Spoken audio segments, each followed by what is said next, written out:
That's still to come, but first, the Arab League's observer mission in Syria has halted its work, saying it's concerned over reports of a rise in violence. More than 100 people are thought to have been killed in fighting between security forces and rebel groups in the last few days alone.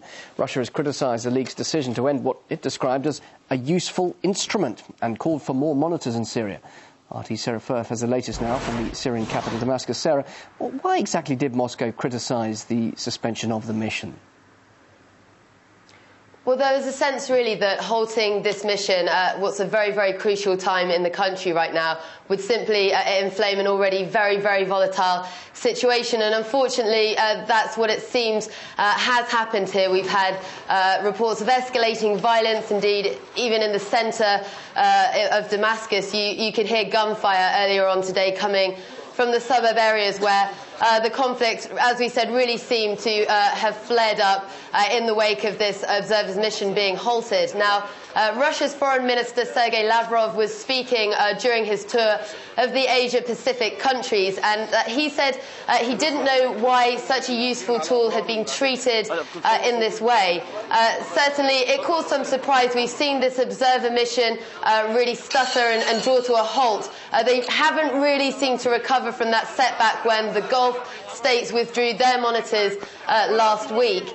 Now, at the time, I spoke to one of the observers, and he'd hinted that possibly the rest of them would follow, and it seems that that's been the path that's been taken. Now they've been stopped. There are questions over whether it will actually restart. That's not clear at the moment. Now, the Foreign Minister had also said that this action having come at the same time as the government saying that they would extend the observers' mission to then have observers withdrawn aroused questions. Now, of course, the Arab League had said that the Gulf states had withdrawn their monitors because they felt that they hadn't succeeded in being able to get the Syrian government to fulfil their pledges to end the violence. Now, a lot of concern here in the country. We know that the Arab League came upon a number of stumbling blocks, but there were solutions put forward when they presented that report last week, amongst them increasing the monitors, getting them UN training. That seems to have been completely overlooked in the flurry of diplomatic activity that we've seen.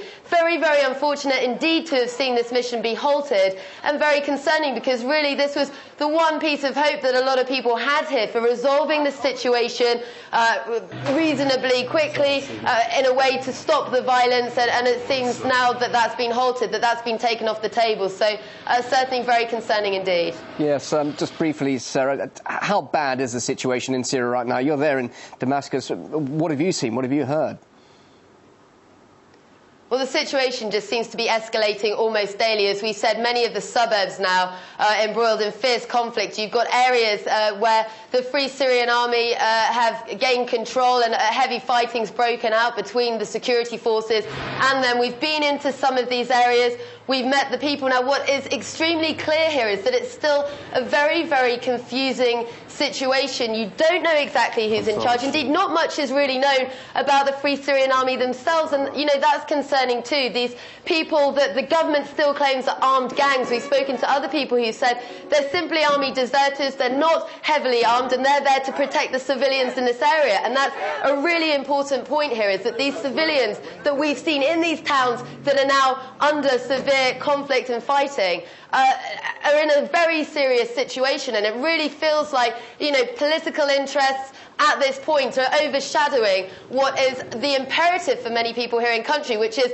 to stop the violence and to remove the danger for these people. And remember, you've got so many different narratives here, very, very strong opposing narratives. It's not clear what's going on. It's a very confusing situation. The question really is, how do you fix a problem with the Arab League, with UN intervention, without really understanding it? And the Arab League mission was here to try and understand what exactly was happening, and it seems that's now been taken off the table. Certainly the feeling here is that all roads are going to lead to some form of UN intervention, and it's very, very concerning because the repercussions of halting that mission, of halting that move towards dialogue, are already being seen here in the country at the moment.